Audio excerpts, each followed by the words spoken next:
सभी महापुरुषों को नमन करते हुए आपके सामने पेश कर रहे परिवर्तन का पथदर्शक यह विषय ओबीसी एससी एसटी माइनॉरिटी समाज के मन में परिवर्तन लाएगा, अपने हक के लिए जागरूक होगा।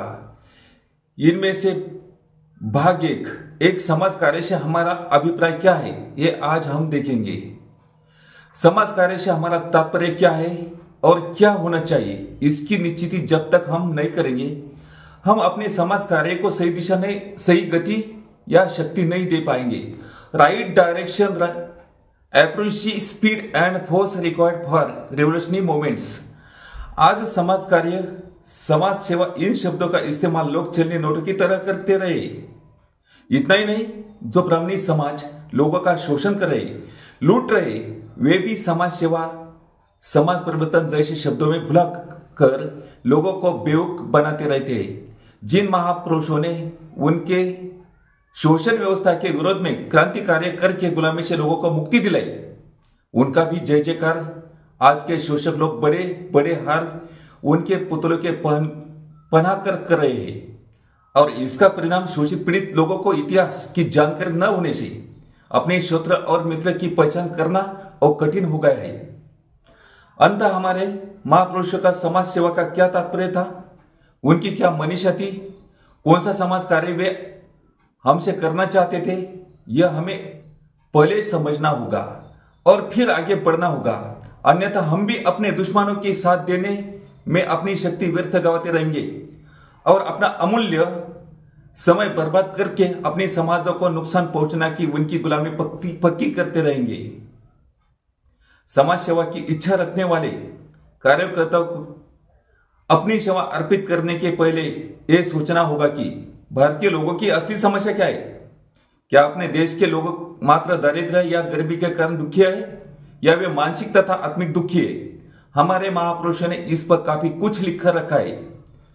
उन्होंने कहा है, अपने देश के लोग आर्थिक दारिद्र्य से ज्यादा सामाजिक विषमता, जातीय तथा बहिष्कृतता, अस्पृश्यता के कारण ज्यादा दुख झेल रहे हैं। आर्थिक विपन्नता यह उस व्यवस्था का परिणाम बाय प्रोडक्ट मात्र है। इस देश में हमारे महापुरुषों का अपमान गरीबी से नहीं बल्कि सामाजिक भेदभाव तथा विषमता के कारण हुआ है। इतिहास पर नजर डालते हुए तो हम देखते हैं, शिवाजी महाराज का राज्याभिषेक न करना, महात्मा फुले का प्रमाण द्वारा भारत से बाहर निकाल देना, बाबा साहब को महाड़ के तालाब का पानी न छूने देना, यह सब गर्भ के कारण नहीं बल्कि सामाजिक विषमता, जाति व्यवस्था के कारण ही हुआ है। हमारे सारे संतों का अपमान इस विषम व्यवस्था के विरोध में कार्य करने से ही उनके कल के ब्राह्मण पंडित, पुरोहित और उनके चाटुकार नेताओं द्वारा किया है। महात्मा फुले ने कहा है, भारत की सारी समस्या ब्राह्मणों के विकृत मानसिकता के कारण निर्माण हुई है और यह राजनैतिक नहीं बल्कि सामाजिक और सांस्कृतिक समस्या है। वो केवल राजकीय सत्ता से समाप्त नहीं हो सकती। बाबा साहब ने कहा है, भौतिक दुखी, गरीब, दरिद्र लोग दूसरों के तथा अपने देश को कभी नुकसान नहीं पहुंचाते, लेकिन मानसिक विकृति से ग्रस्त लोग इतनी दुष्ट धूर्त होते हैं कि वे खुद भी ठीक से नहीं जीते और दूसरों को भी शांति से जीने नहीं देते। इतना ही नहीं, वे समाज और राष्ट्र के लिए खतरनाक लोग होते हैं। वे अपनी और देश की धन शक्ति मानव कल्याण के लिए उपयोग में लाने के बजाय अपने देश और दुनिया को बर्बाद करने में लगा देते हैं। ऐसे मानसिक विकृति से ग्रस्त लोगों से अपने निरपराध लोगों को मुक्त करना ही सच्चा समाज कार्य तथा धर्म कार्य होना चाहिए। अंततः हमारे महापुरुष के संदेश से हमें जान लेना चाहिए कि हमें किसकी प्रकार की सेवा तथा समाज कार्य करना चाहिए। समाज सेवा का अर्थ, समाज के पहले हमें मनुष्य और उनके समाज के बारे में थोड़ी सी जानकारी रखनी होगी। समाज शास्त्रियों ने कहा है, समाज का अर्थ है विशिष्ट लोक परिस्थिति, प्रकृति, स्वभाव, गुणधर्म से विकसित हुई और सांस्कृतिक रूप में एक साथ रहकर जीने वाली मनुष्य प्राणियों की जमात, ट्राइब्स है, जात नहीं। Naturally evolved and culturally from group of people. और ऐसी हर एक जमात यह इस पृथ्वी का घटक है। अपनी धरती का प्रत्येक मनुष्य यह अपने समाज का परमाणु है, अर्थात मनुष्य मनुष्य का ही समाज बनता है, अन्यथा समाज नाम की अपने आप में कोई चीज नहीं है। अंततः समाज सेवा का मतलब है धरती पर रहने वाला प्रत्येक मनुष्य सुखी हो, अर्थात मनुष्य ही सभी समाज का केंद्र बिंदु होने के नाते हमें पहले मनुष्य को ही सुखी तथा प्रसन्न चित्त करने के लिए पहल करनी होगी। इसलिए हमें मनुष्य की क्या आवश्यकता है यह समझना होगा और उसके पहले मनुष्य बना कैसे तथा उसके जीवन को जीने का नैसर्गिक क्रम national system of human functioning कैसे चलता है यह जानना होगा।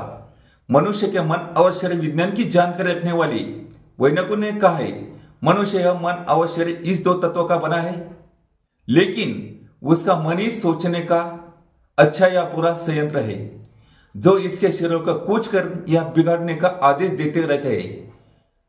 Man is union of mind and matter मतलब body, but his mind is a thinking power station which give motion to the body, so has to act accordingly.